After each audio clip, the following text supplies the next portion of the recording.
Welcome to Satsang.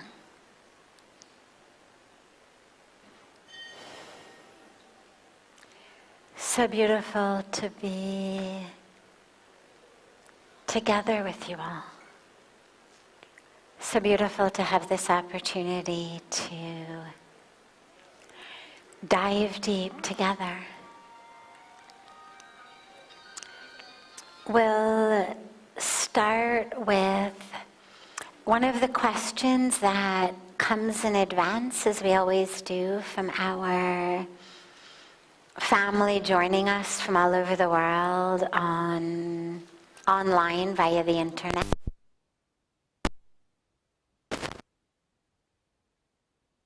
And here might have, there's a microphone right here in the center, so don't be shy. This is your time.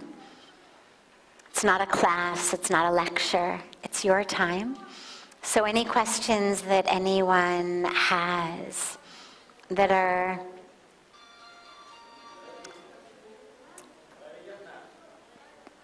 keeping you from really living in the truth, the fullness, the light of who you are. Share your name, share your question, share where you're from, and we'll dive together through that question into all of our collective truth. But first, one that has come in advance.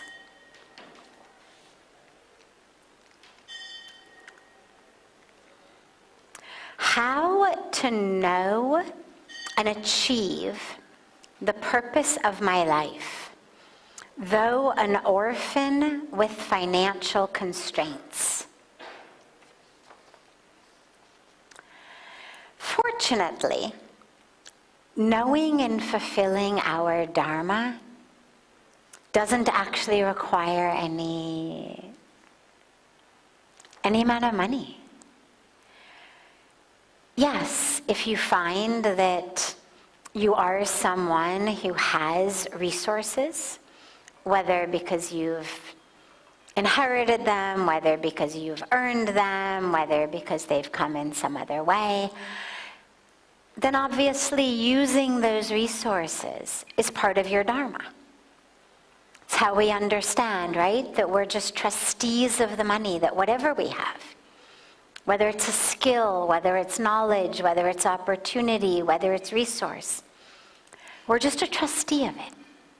It's been given to us not to hoard, but it's been given to us to use.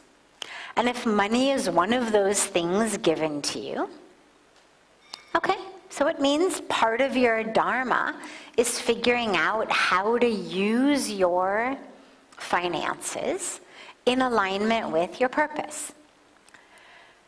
But if money is not one of those resources you have, do not worry. There's no sense that you have to somehow have money and only then can you fulfill your Dharma.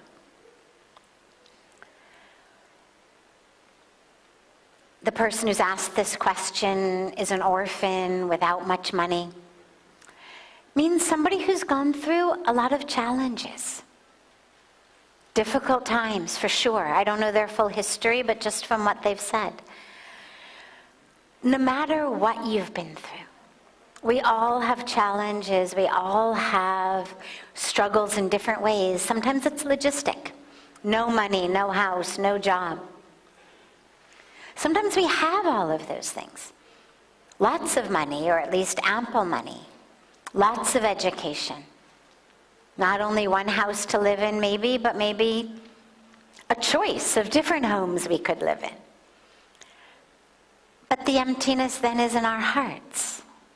We may have all of that on the outside, but be, as Pujya Swamiji always says, everything is set, but we are upset. So we could be in that situation. But the important foundation is there's no prerequisite from the external world. Whether it's having living parents, whether it's having a fat bank balance, whether it's having anything, there is no prerequisite to fulfilling your purpose. How to know that purpose? Through going deep within. You know, in the Bhagavad Gita, Arjuna is very lucky because Bhagavan Krishna is standing there telling him, this is your dharma. Fight this war. This is your purpose. It's one of the reasons that having a guru in their body, like a living guru who's still alive in form, is such a blessing. A lot of times people ask, there's even a question here about finding the right guru. It comes up all the time. And one of the aspects that arises frequently is, do we have to have a guru? What if my guru is no longer in their body? What if, you know? And what I always say is, you know, whether the guru is still in their body or not, they have the power to teach you, to guide you, to lead you. Whether the guru is one who ever had a body or not, right? They still have the power to guide you and lead you, whether it's just divine spirit. But there's a very specific benefit to having a guru who is alive in their body. Is the benefit that Arjuna had, which is literally you've got another human being speaking a language you understand, telling you, do this, do that, this is your purpose, this is your dharma. We do have the ability, of course, to discover it inside. We're not put on earth with any lack of tools for our spiritual awakening. But we've got a lot of obstacles to it. Ego, ignorance, fear, patterns, projections, expectations, attachments, false beliefs, so many. And so the benefit of having that living guru, or in Arjuna's case, having literally the divine stand in your chariot as your driver, tell you this is your dharma, is that you don't have to wonder about it. But if you don't have that, don't despair. Through going within, we absolutely can access it through our intuition, through our divine knowledge and connection. And along the way, remember that we share a collective dharma, whoever you are. Financially poor orphan, or very financially well-off person from an enormous family, and every one of us in between.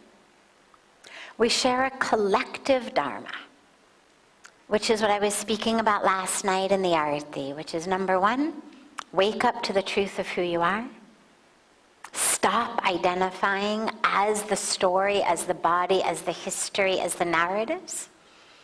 And number two, recognize that your highest dharma, highest purpose, is to be a tool, a divine tool, a yantra, in the hands of the divine, who will use you in the most perfect way, because who's divine? God knows exactly what your skills are, what your abilities are, how much you got in the bank account, and is going to use you in exactly the most perfect right way for not only what your karmic package and karmic journey is, but also for the very unique set of skills, abilities, experiences, needs, challenges that you have. So absolutely it's possible to know and discover and live your dharma, whoever you are, wherever you are. And the easiest way, if you don't have a guru telling you this is it, is sacrifice yourself. Not in a negative way. We've got this really awful misconception about sacrifice, but sacrifice as in a yagna, as in a sacred puja, a sacred offering of you to the divine. Okay, God, you know me. You know what I can do, you know what I can't do, you know what my challenges are, you know my strengths and my weaknesses. You know exactly what experiences I need to have, the lessons I need to have, the challenges I need to have in fulfilling my dharma so that I simultaneously have a deep spiritual experience. Because fulfilling your dharma, remember I said the first piece of our collective dharma is to wake up, to realize who we are. So your dharma is not a checklist. It's that which we bring into the world. Can be tangible, can be not tangible, can be one thing, can be a billion things. But that which we emanate into the world, as we are waking up to the very truth of who we are, as we are realizing, experiencing the very truth of ourself.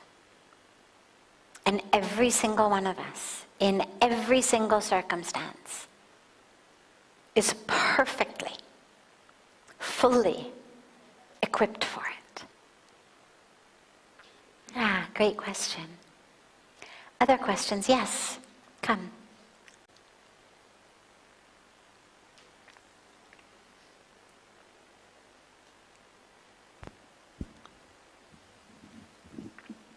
Good evening, Sadhviji, and thank you for the opportunity. I've come from Delhi and my name is Agni. I'm 54 years of age. So I have two questions specifically for you. One is that how does one absolve one from their own guilt? Guilt for actions which didn't go the way then one had assumed, wanted to do something, did something else, or even in the present or future. So how does one absolve from the guilt? And secondly, I'm in quite a happy state when it comes to relationships, finances, and health. Yet, I don't find myself to be very happy. So what could be the reasons and what could be the solutions? These are my two questions. Thank you. Great. Well, the two questions are definitely interlinked. I believe just from these questions that it is your guilt that is keeping you from being happy, no matter how much you have, no matter how much you've achieved.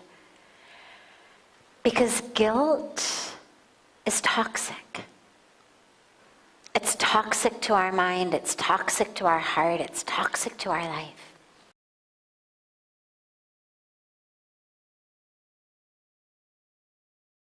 You are bad. Guilt is the voice inside your head that says you will always be bad. Everything you do is bad. Guilt is pervasive. Regret is much more useful. Regret says, oh, that was a mistake. Shouldn't have done it like that. It's specific, it's individual, it's time-bound, and it's something that actually is useful for us.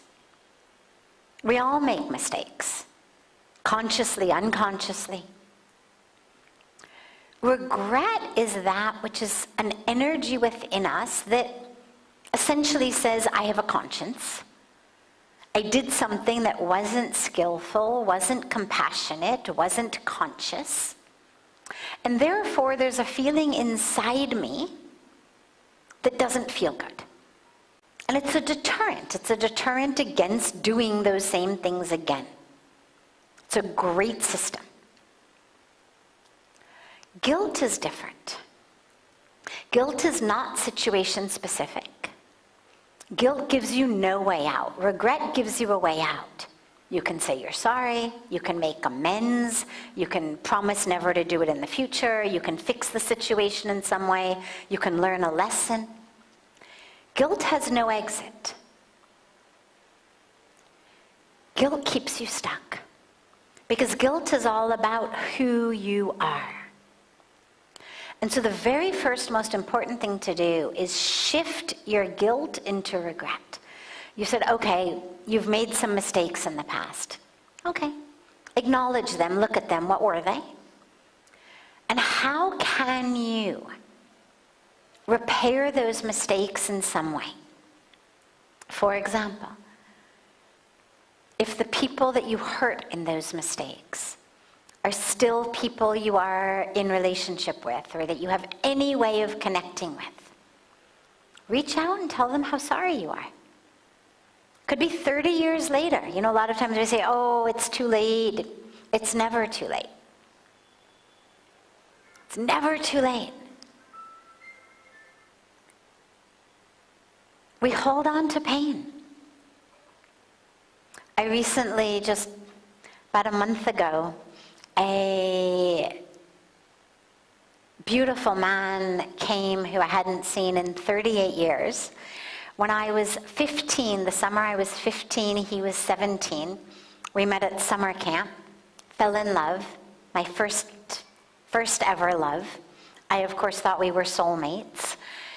He broke my heart in the most awful way. 38 years later, through a series of divine serendipities, I mean, we had not stayed in touch or anything like that. He comes, he gets in touch, he comes. First moment when I walked into the room where he was waiting for me, and he burst into tears and he said, I'm so sorry. Now, in 38 years, not only had I gone through a lot of relationships before I came to India and ended up taking sannyas, but I had gone through other relationships in the 10 years between being 15 and being 25 when I came. I had taken vows of monastic renunciation, celibacy. I went from being 15 to being 53. I certainly was not carrying around the pain of what had happened to me at 15 anymore. And yet, I tell you this story for a reason, and yet, 38 years later, the power of actually having someone who, even though you're not thinking about it, nonetheless was one of those people in your life who really hurt you, having them 38 years later come back and say, I'm so sorry, it's hugely, powerfully healing. So, however long it's been, if you have the opportunity to let them know how sorry you are, absolutely do it. And if you have the ability to make actual amends in some way, in some cases, like in my case, no amends to be made, it was just my heart he broke. It fixed itself. Time does that to our hearts. But, you know, sometimes you do things that cause people pain and difficulty and suffering in a variety of other ways. Is there actually a way that you can somehow repair, fix how you may have hurt someone? And if you can, do it. If you can't, at least let them know how sad you feel for the fact that you can't. That's the first piece. Second piece is, allow yourself to take a lesson from it. Surely you didn't wake up that day and say, I know what I'm going to do. I'm going to make a horrible mistake today that's going to hurt somebody I really care about, and I'm going to regret it for the rest of my life. Surely you didn't wake up that day saying that. Surely you woke up that day the same as every day, with full of good intentions. But mistakes happen. We have moments. We're unconscious. We're not able in that moment to show up with the fullness of the toolbox we've been given. We don't have the patience, the compassion, the love, the clarity, the spaciousness, the skill set to offer what is needed in that moment. take a lesson. How can you make sure that those mistakes never happen from you again? Because just feeling guilty doesn't actually help anybody. It kills you. It doesn't help those you hurt. It's not healing something in the world. Because then you're just carrying around this sense of, I'm an awful person. It's useless. Counterproductive for your spiritual progress, counterproductive for the energy of the universe. It goes against the divine flow. It's holding you back. It's keeping you stuck. Do something that's going to enable the energy to move forward. Learn the lesson and commit that whatever it is that made me make those mistakes, I won't do it again. People sometimes make mistakes because they were drinking or they were under the influence of drugs. It's what propels a lot of people to stop drinking, to stop using, because they realize the horrible ways that they're hurting their loved ones, the horrible mistakes that they're making through the addiction. Sometimes we do it because we're just too busy, or we're stressed, or we're not present. So you make a commitment to be present, to not be in such a rush. Whatever it was that led you to make those mistakes that you feel so guilty about,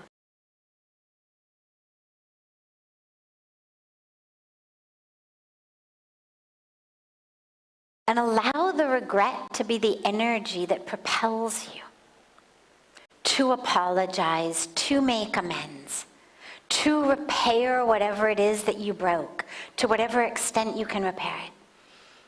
And if those people are no longer alive, or they're no longer in relationship with you, just apologize into the universe. Do something good in their name. Feed people in their name, plant trees in their name, build a school in their name. But do something that karmically brings healing to the world, if you can't bring healing back to them directly. But eventually, let the regret go as well. So first you shift it from guilt to regret. It shifts from being useless to being useful, from being toxic to being just an energy, a catalyst for movement.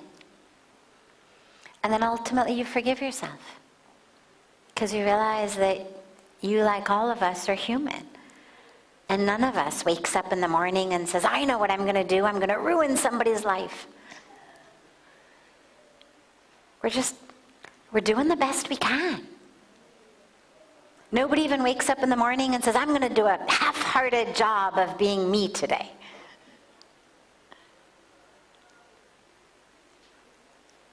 We're trying our best. We just are not very skillful a lot of the time. And it's where, as we work on being conscious, as we work on living in a state of expanded consciousness, as we grow spiritually, we commit to growing and growing and growing, so that we stop making the mistakes that arise from just being unconscious. But before you go, make sure to have a bath in Ganga that frees you from that guilt inside. You've been carrying it for too long. Yeah, of course. Other questions? Yes, of course.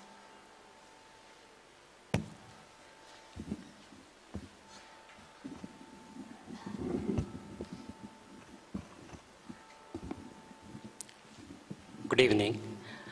My name is Ramachandran from Chennai. This is connected to the question you answered yesterday about oneness. Sadhviji mentioned that oneness connecting to the experience of holding a newborn and expanding it further. My question is, it is easy to have oneness with a newborn child or a compassionate person. But how to have oneness with the following two categories of people? like somebody who is very cruel, cheating, and corrupt. Second group of people, they are not cruel, but they have different ideologies. Yes. They have different, there is no frequency between this. So, when we speak about oneness, it's really important to realize that we're talking about oneness on a level of soul. If you're looking at a level, and that's why I use the example of the newborn baby. Because if you're going to experience it with a human being, as someone, when he had asked it last night, someone who had never experienced that, didn't even know what that oneness was. But the minute that I brought him into the example of holding his own newborn child, he had an experience arise, an awareness. Because although the child is human, like, yes, in a human form, there's nothing that is separate or distinct about it. It has no personality. It has no likes or dislikes. It doesn't belong to a particular political party. Right? It's not of a certain religion. It doesn't choose to get vaccinated or not vaccinated. It doesn't belong to any camp. It's not right-winged or left-winged. It doesn't have a sexual orientation, a gender identity. It doesn't have any of the things that cause us to be separate, that cause us to believe that we are separate, that cause us to say, oh, us versus them. We do it on the base of color, of race, of religion, of size, of culture, of all of these things. But a newborn, yeah, it has a color, but I mean, pretty much all newborns are kind of pinkish, regardless of what color eventually they're going to turn out. But a newborn doesn't have any distinction within it. The reason experiencing oneness is actually much easier with the divine is because there isn't something that we automatically feel separate about. Someone holds a different belief than I do. Someone looks different than I am. My initial instinct is we are different, we are separate. When we speak about oneness, it's not oneness of a physical body level. On a physical body level, our bodies are by all means absolutely different. You have a weight, a height, a shape, a size, an age that is utterly different from my weight, height, size, shape, age, etc. But that's the materialistic viewpoint. And we are not matter, we are spirit. We have a body, but we are spirit, we are soul. So oneness is on the level of soul. So people who are difficult, people who believe differently, people who do awful things, people who have entirely different values. I mean, let's go beyond even just a variety in God's garden. Let's go into even, subjective labels. Let's say that those who are evil, those who are creating harm, those who are bad in their decisions, in their values, in their ethics, feeling oneness with them is very difficult. If you're trying to feel oneness on the level of values, ethics, beliefs, principles, political party, if you recognize, though, that you at the core are soul, and they at the core are soul, and just as you are not your body or your job or your bank account, neither are they. You're not your political beliefs. They're not their political beliefs. Who you are is soul. Divinity, consciousness, pure awareness, light, whatever word you use, it doesn't matter. That's the oneness. It's the oneness like all the waves in the ocean are ultimately one. Two waves are not merging into each other. Two waves are distinct. And yet, both waves at their core are ocean. Indistinguishable. In the same way, in our superficial form, in this world of Maya, we are different, we are separate. You have your karmic package and karmic journey, I have my karmic package, karmic journey. That body is your vehicle, this body is my vehicle. But at the core, we are both soul. So when you experience oneness, or you're looking to do that, instead of seeing people just on the basis of their physical body, of their role in society, of their beliefs or their ethics or their choices or their alignments, see them as soul. And see yourself as that. You can't see others as that until you see yourself as that. So do your spiritual practice to have the experience of self as soul, such that then when you look in others' eyes, you can see, yeah, that's me in there. That's you in here. There's no difference. That's the practice. Thank you. Yeah, of course. Of course. Yes.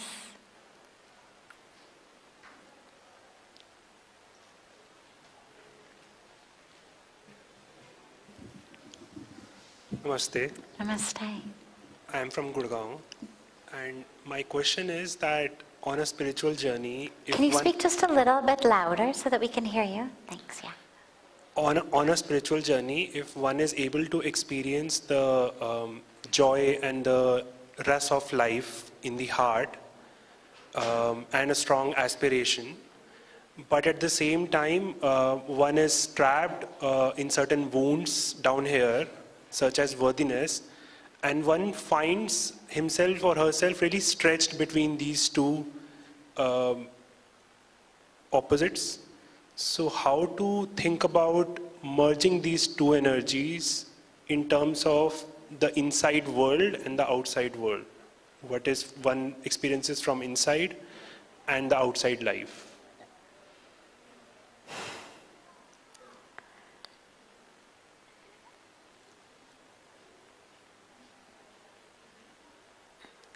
It's not so much a merging of internal energies and external energies, so much as it is an ability to access the energy inside. And through accessing the energy inside, the divine energies inside us,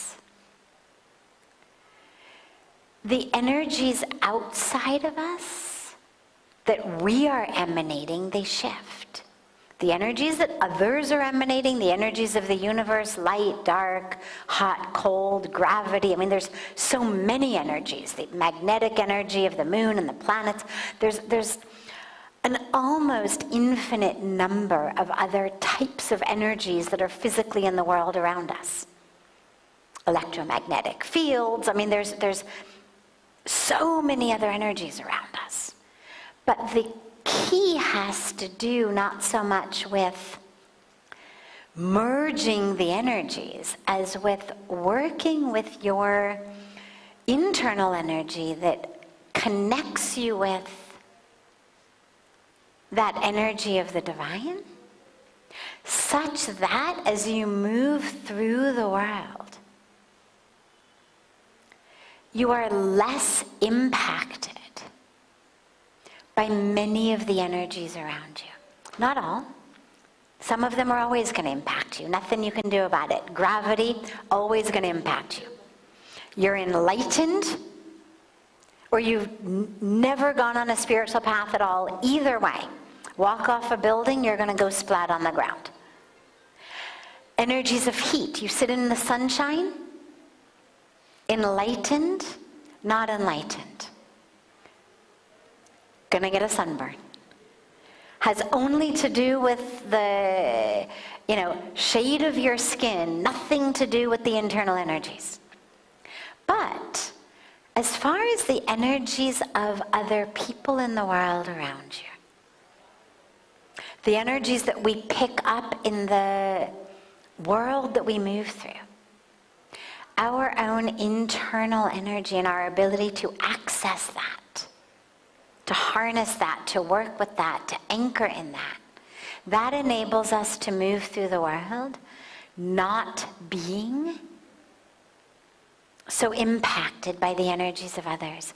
Take a moment, sit down and just take a moment, everybody. Close your eyes. And just take a moment and allow your awareness to come to your breath. Don't try to change the breath. Just allow the awareness to merge into it.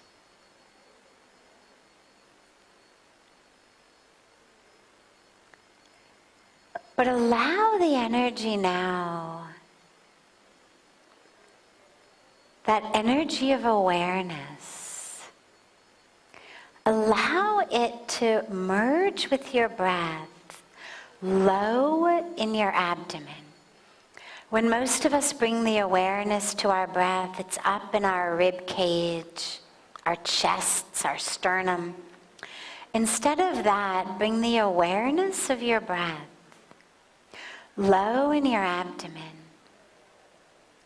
There's an energy center just beneath the belly button, about 2 inches below the navel, called the Swadhisthana chakra. And just allow the awareness of your breath to anchor in that Swadhisthana chakra. So as you're inhaling, feel that energy center expand. You can visualize it as a lotus flower. And as you inhale, the petals of that lotus open.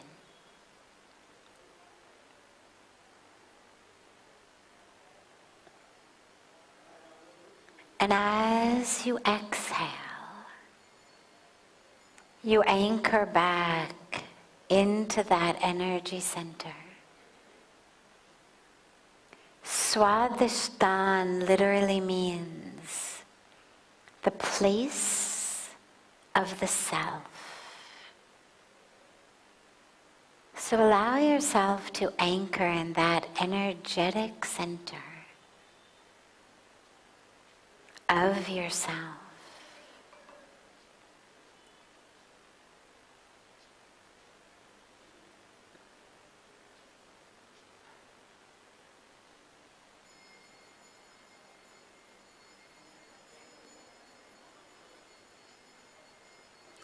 And as you inhale now, on the inhalations, allow the breath, the energy of the breath to rise. So it begins at your Swadhisthana chakra, and it rises through your physical and energetic bodies. And it rises and it rises until it gets to your third eye center, just between the eyebrows. What's called the Agya chakra, that center of the power of discrimination that allows us to see truth from falsehood, to see content, essence, instead of just form. And on the exhalations, allow the breath to drop back down from the Agya chakra down to the Swadhisthana chakra.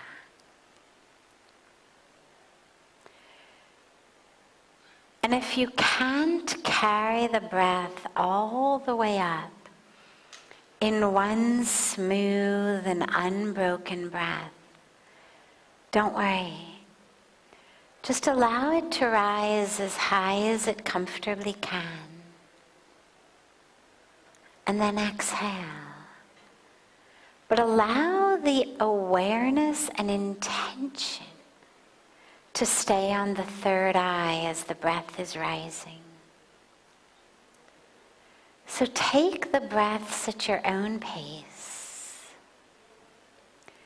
rising higher and higher and higher on your inhalations,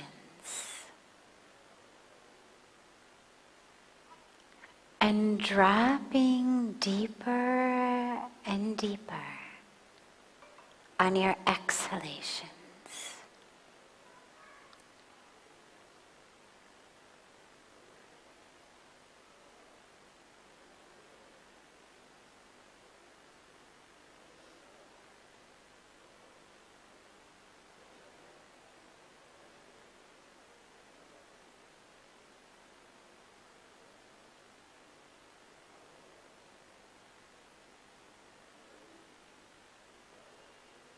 If the mind gets distracted, just bring it back. Back to the breath as it's rising and letting go.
Slowly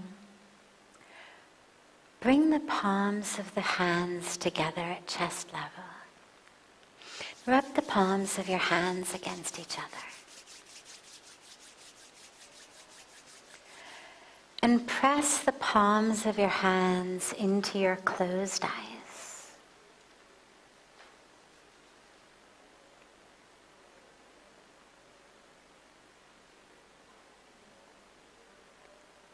Slowly and gently lower the palms and open your eyes. So that's one type of meditation that helps you really harness the energies within the body, to work with them. And the more and more you do that, the more you're going to find as you move through the world that instead of just being like this sponge that sort of absorbs wherever you are, or being like this light switch that other people's energies just flip on and off, that you actually have access to that internal conscious ability to work with the energies of the body. And there's so many. I mean, that's just one. But there's so many ways of working with the energies. And the more you do that, the more you have access to that. So don't think about merging them. You don't want to merge all of them. You want to anchor in your energy. And then carry that as you move through the world and exude it, share it. Recognize an experience of oneness with other energetic beings. It's another way to get connected. Soul is one, our energetic bodies is another. But don't think about it as trying to merge everything in the universe into your energetic body. Wonderful. Yeah. Yes, last question.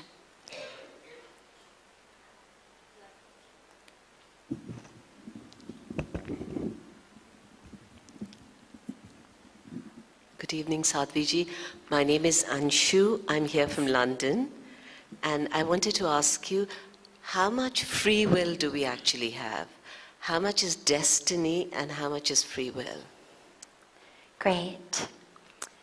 So, as you can imagine, this is a perennial question that arises, and it arises so much because it's so critical to our lives. How much is written?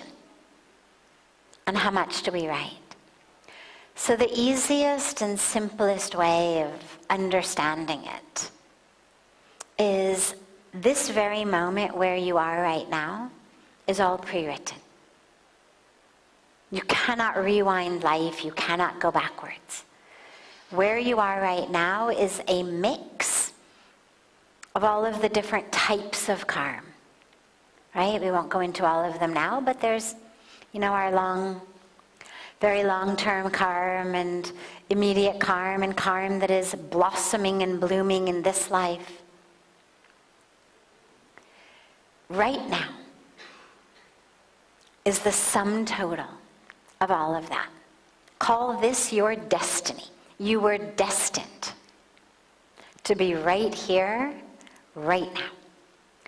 However, in this moment, you have access to total free will. And in that free will, you are making choices. Now, obviously, the choices are colored by what we call sanskaras from your past. They're colored by your culture, your education, your upbringing. So lots of things have impacted it. But you have total free will. We have total free will to essentially be cookies out of a cookie cutter of what we came from, or to be totally different, or somewhere in between. Your decisions are totally free will. Those decisions are writing your destiny for tomorrow, for next week, for next month, for next year, for next life. Obviously, there will continue to be impact, even in your future, on action that you did, karma you did before this moment, but it's getting added to by that which you're doing in this moment. Right now is the pre of that which is predestined for you in the future. So make your choices, make your decisions very clear, because you're literally writing your own destiny.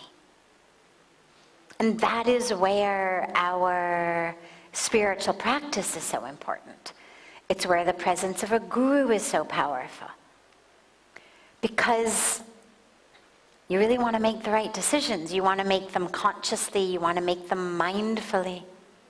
You want to make them in alignment with that which is going to lead to a future that is bright for you, for the planet.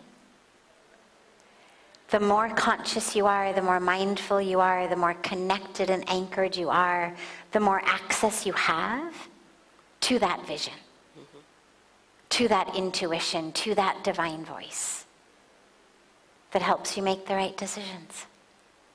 But yeah, you have complete and total free will. Thank you. Absolutely.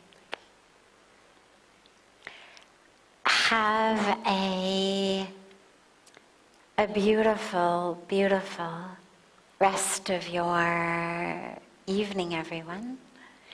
A beautiful morning and day to our family joining from all over the world online. And I look so forward to being together with you all tomorrow. And so much love.